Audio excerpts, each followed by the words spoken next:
हमने पाकिस्तान में आतंकियों के ठिकाने घर में घुसकर तबाह कर दिए। आपका तो झगड़ा शुरू हो गया था जिस दिन मोहम्मद बिन कासिम आया था। आपका झगड़ा शुरू हो गया था जिस दिन पहले बंदा मुसलमान आया था। लेकिन इस जंग में मैंने देखा है कि चलो 25 करोड़ मुसलमानों की जाने तो सेफ है, वो बॉर्डर से इधर आ गए हैं। कम से कम आप सर कटाओगे भारत मां के लिए, सर काटोगे भारत मां के लिए, लेकिन सर झुकाओगे कालिका मां के। मेरी यूनिट में क्या है, कालिका माता की जय, और फिर लिखते हैं जय राम सर्वशक्तिमान। और हमारी सेना ने ऐसा पराक्रम किया कि पाकिस्तानी सेना को गिड़गिड़ाकर युद्ध रोकने की मांग करने पर मजबूर होना पड़ा। देखिए, इंसान जब दूसरे इंसान का खून देखना चाहता है ना चीमा साहब, वो बीमारी है। किसी जानवर की तकलीफ भी चीमा साहब जो होती है वो बर्दाश्त नहीं होती किसी जानवर। तो आप ये कहें कि मैं दूसरे इंसान के खून की होली मनाऊंगा, उस पर जश्न मनाऊंगा। हमारे लोगों ने क्या फाड़ लो ऐसी रीत तैसी है, एंजॉय कर रहे हैं चीमा, एंजॉय कर रहे हैं, मीमा बना रहे हैं यार। प्राइम मिनिस्टर शहबाज शरीफ साहब जो हैं वो कई कंट्रीज के विजिट पर हैं और हर जगह जाकर वो यही बता रहे हैं कि जी भारत ने हमारे ऊपर अटैक कर दिया, जबकि हमने तो कुछ किया नहीं और हम बड़े ही मासूम लोग हैं। सालों साल हम सपोर्ट करते रहे और आज तक हम सपोर्ट कर रहे हैं। डॉक्टर साहब, इंडिया जो है वो नए नए सिलसिले शुरू कर रहा है। सुनने में आया कि एक्सरसाइजेस शुरू कर दी हैं इंडिया ने, कोई ऑपरेशन सिविल डिफेंस का शुरू कर दिया है बॉर्डर के ऊपर, और वो 4 स्टेट्स जो पाकिस्तान के साथ मिलती हैं वहाँ पे सिविल डिफेंस की जो तैयारियां शुरू हो गई हैं दोबारा। उधर पाकिस्तान के वज़ीर आज़म साहब और फील्ड मार्शल साहब और सारी लीडरशिप सेंट्रल एशिया और तुर्की पहुंची है, शुक्रिया अदा कर रही है।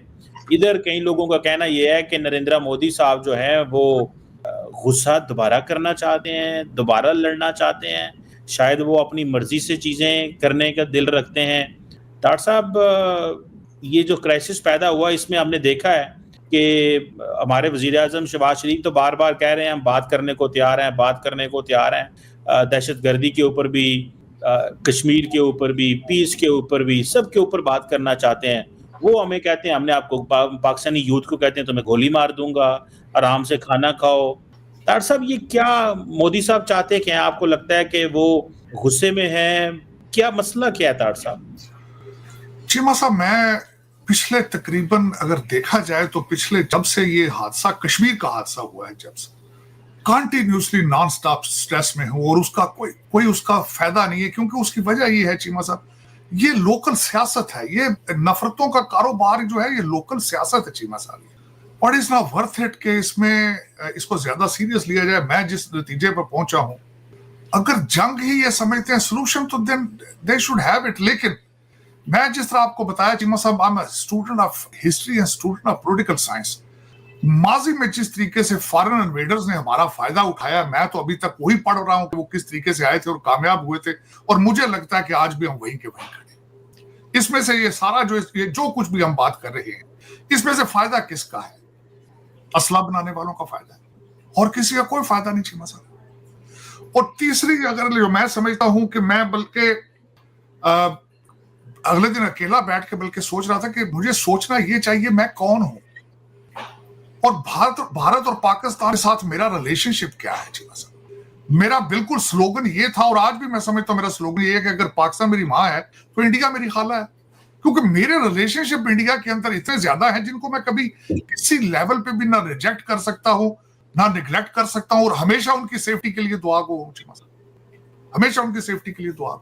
आप सोच नहीं सकते कि जब ये सारी जंग हो रही थी, मैं मुसलसल I was praying non stop for their safety. खासकर जो मेरे दोस्त इस लुधियाना एरिया के अंदर थे, जलंधर के अंदर थे। लेकिन चीमा साहब, मैं खासकर अब मैंने मीडिया सुनना छोड़ दिया उस रीजन से कि नफरतें इतनी है कि आप सोच नहीं सकते। कल मोदी साहब की जो स्टेटमेंट आई है, रोटी के साथ गोली की जो उन्होंने बात की है, उसको मुसलसल इस वक्त वो चैनल पे चल रही है। अब मैं उसमें क्या, उस पर मैं बात करूं ना, को बात उसमें से निकल ही कुछ नहीं सकता उस बात से, अगर देखा जाए तो। हमने पाकिस्तान में आतंकियों के ठिकाने घर में घुसकर सैकड़ों मील अंदर जाकर तबाह कर दिए। और हमारी सेना ने ऐसा पराक्रम किया कि पाकिस्तानी सेना को गिड़गिड़ाकर युद्ध रोकने की मांग करने पर मजबूर होना पड़ा। मैं फिर कहना चाहता हूं, ऑपरेशन सिंदूर के दौरान जो दुश्मन गिड़गिड़ा रहा था वो किसी धोखे में न रहे। ऑपरेशन सिंदूर अभी खत्म नहीं हुआ है।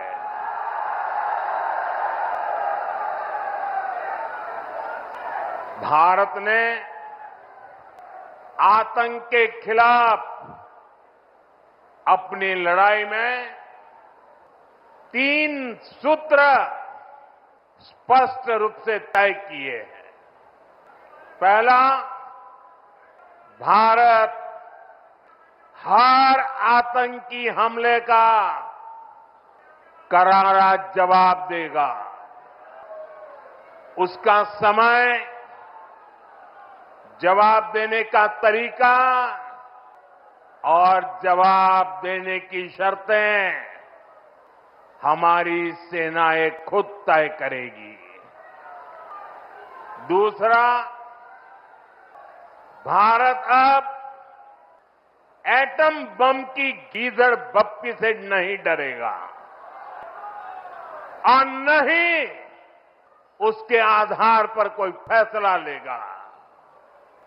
तीसरा, आतंक के आका और आतंकी सरपरस्त सरकार को भारत एक ही नजर से देखेगा।